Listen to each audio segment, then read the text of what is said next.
I was born in August of 1977, and actually what happened is my biological mother underwent a saline infusion abortion, and this abortion took place over 5 days, and the intent, of course, was to end my life.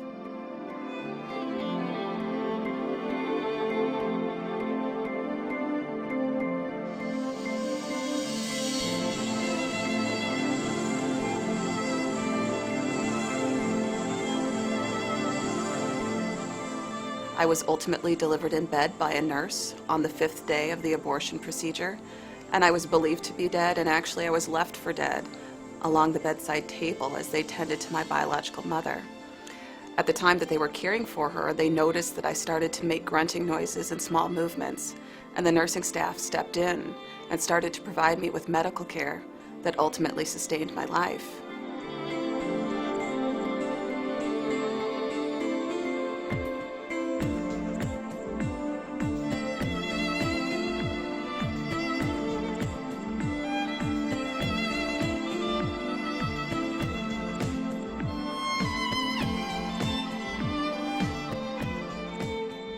But the important thing for me in that is that the doctors and nurses stepped in and did what they were called to do, which was to provide me with medical care that has allowed me to live the life that I have.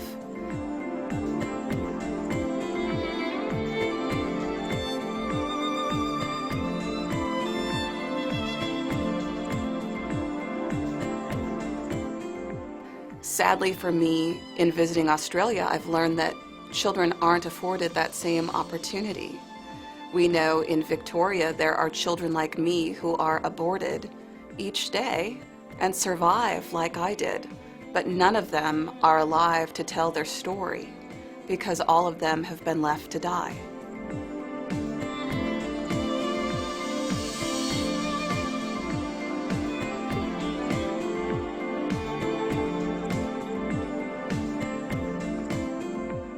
One of the amendments was to make it clear that once a baby who was aborted is born alive, that all medical personnel have a duty of care to that baby. That was rejected by a majority of members here.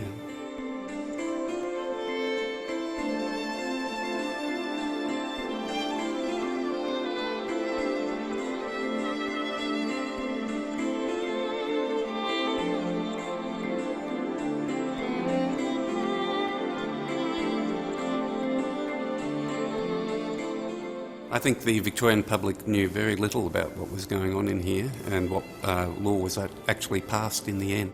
If they had known, I think people would be pretty upset.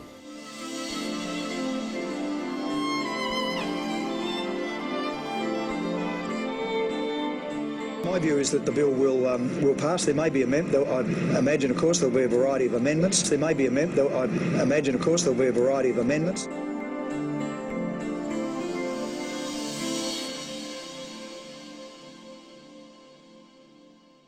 In the United States, we do have some protection for unborn children. In 2004, there was legislation called the Infants Born Alive Act, which legislates that children like me should be and can be afforded that medical care that sustains our life. It's hard to imagine a worse bill and a worse model, and indeed that was partly why it was passed here, to be a model for other jurisdictions. It's very extreme, and I think it is probably the worst in the Western world.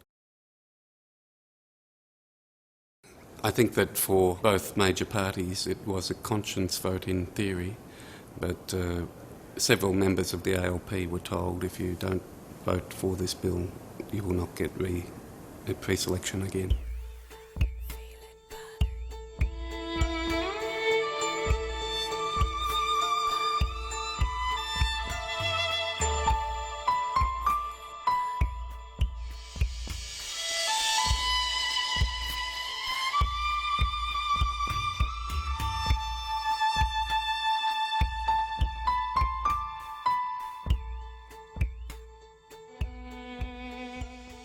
In terms of the content of the abortion law itself, there's a tiny bit of window dressing for the last stages of pregnancy, but basically it says that abortion is a right until birth.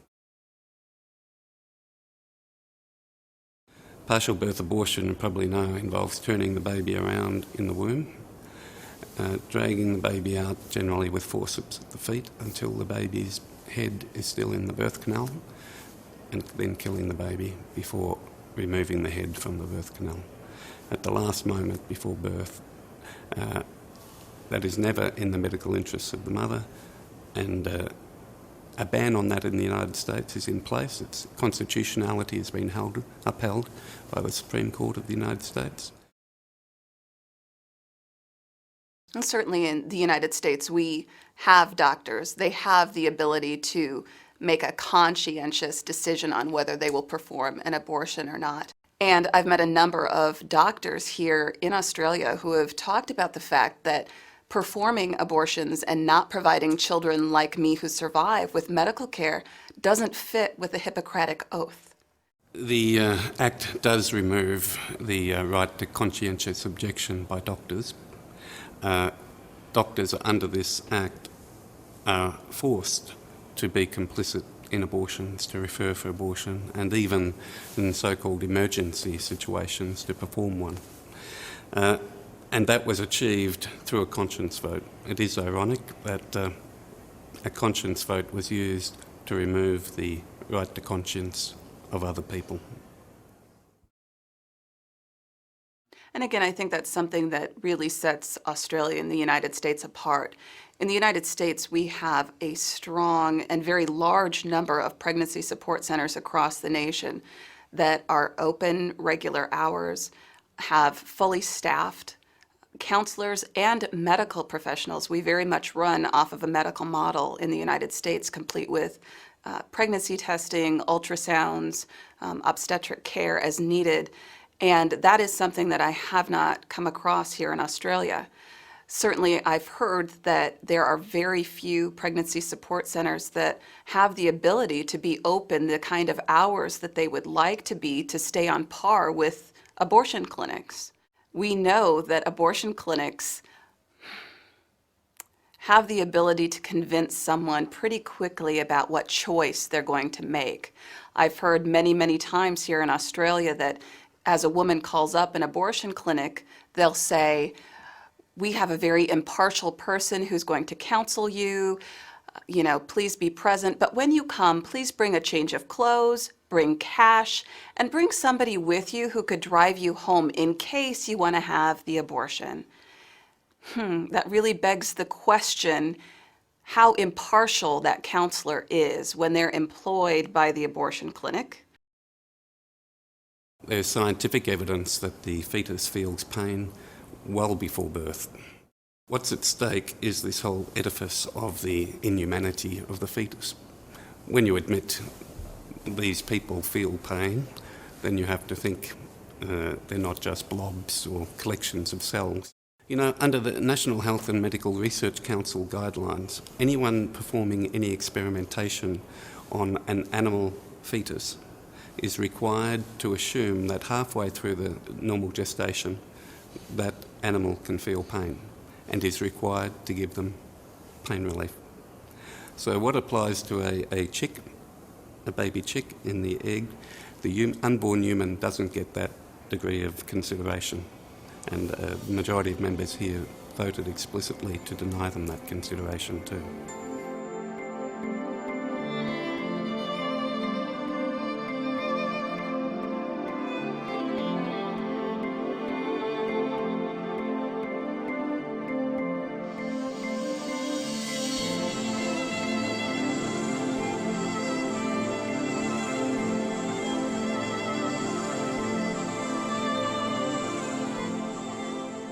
The whole concept of abortion is shrouded in secrecy, and I never cease to be amazed when you start to share information with people about what abortion procedures actually involve and give them the true numbers reflecting how many abortions are done each year, how many children survive like me and are left to die each year.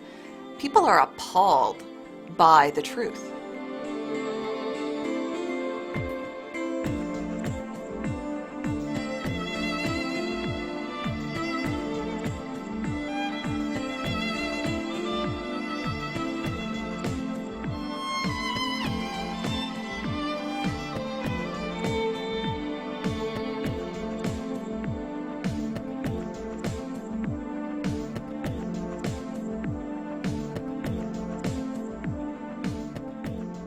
During the last state election in 2006, the government repeatedly assured the Victorian people that it had no intention of bringing in an abortion bill. Of course, it did bring in one, and I think that it's clear that they intended to do so all along.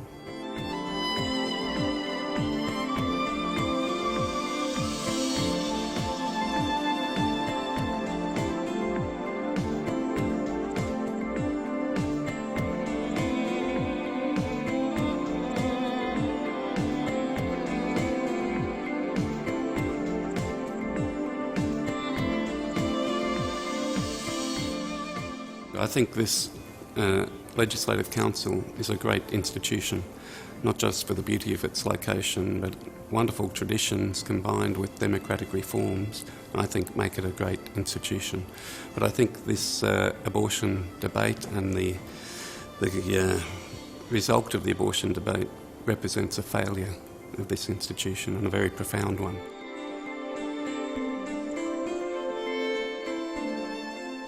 It was a big event, I think. It was a big moment in the history of this Parliament. It's quite a moment, actually. But what's important, of course, isn't us. What's important are the unborn, and unfortunately, we didn't get done what we should.